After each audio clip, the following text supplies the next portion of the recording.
Hello, my name is the Darvish. I use all pronouns, and this is my queer journey. For people that do not know me, who is the Darvish? The Darvish is an icon. No, I'm joking. Well, I'm not joking actually, but mainly I'm a dancer. I organize events. I'm an activist for the trans and queer refugees and immigrants. I write. I'm also just recently acting. I do a lot of things, but in general, I do consider myself a community changer. I believe the fact that I am Syrian, it plays a huge role with the influence that I get. Of course, I get inspiration from my childhood. I get inspiration from my culture. So it's definitely a very prompt. Knowing the fact that I have, for the longest of my life, tried to disconnect myself from that culture because of how queerness is viewed or being considered as a taboo subject. So I really did not feel the connection between my queerness and my culture. But through dance, it helped me get more connected or more rooted within that, understanding that it is also part of me, and it's actually empowering me through and through my work, my panels, my workshops. Everything that is being basically put on stage is inspired from that. So it's a way that helps me put myself out there. The goal is always to highlight that the Swana region, and specifically the Syrian culture, is not what the media feeds you. It's not all war, it's not all destruction. My job here is to show another narrative, to show another way of viewing our community.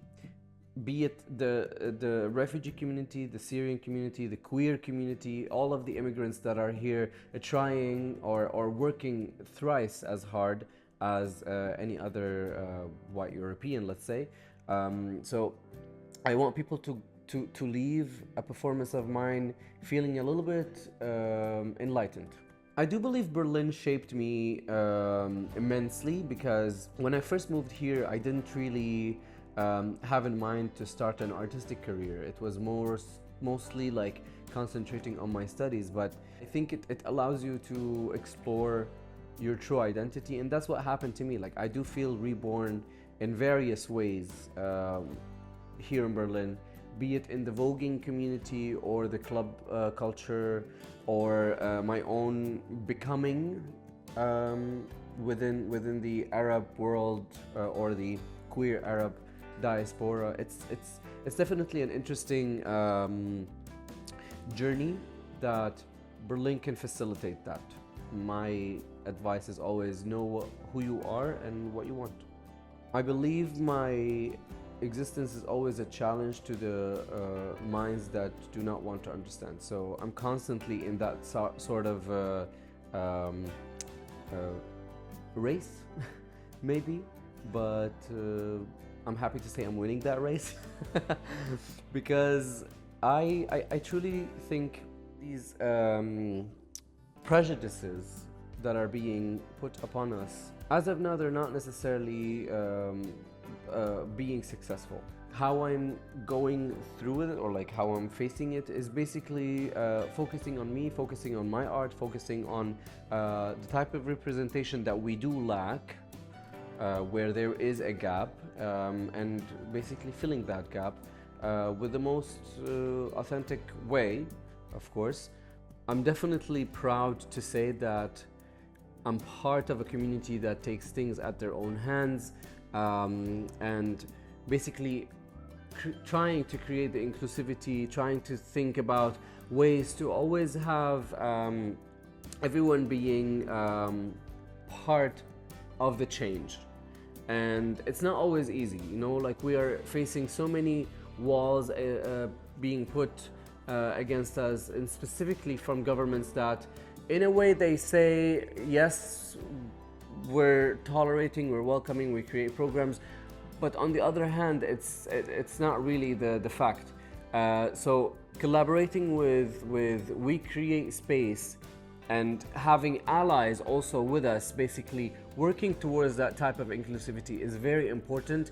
In my eye, there should be more. There should be more where we're able to work from and for the queer community with allies to achieve that type of equality that we all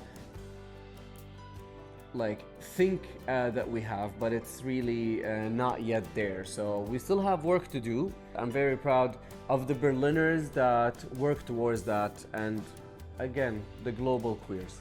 Basically, what I have done is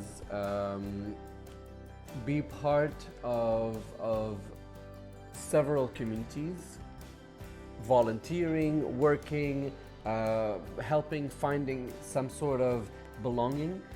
And in that search of belonging, I was able to really hone and concentrate on what I want to do or what I want to continue with. That's my advice. Try everything. Try to see what speaks to you, what you feel comfortable with doing, but try it all. That's what I always say. Never limit yourself when it comes to capabilities or when it comes to what you really want, and you will discover so many things about yourself. You will discover the person who you are or who you want to become. So yeah, try it. If you fail, you fail. Learn from those failures. It's totally fine. Life goes on. And the message for my siblings that are still in areas that is not safe, hence the Swana region, I wish you nothing but strength. Know that you are loved. It's very important for us to stick together right now more than ever. The world will try to always tear us down, but I truly believe that we will rise as long as we are aware of our own power. And we're powerful. That's why everyone is so afraid of us. It's simple, it's facts. So what I say is just be strong. There are better days coming.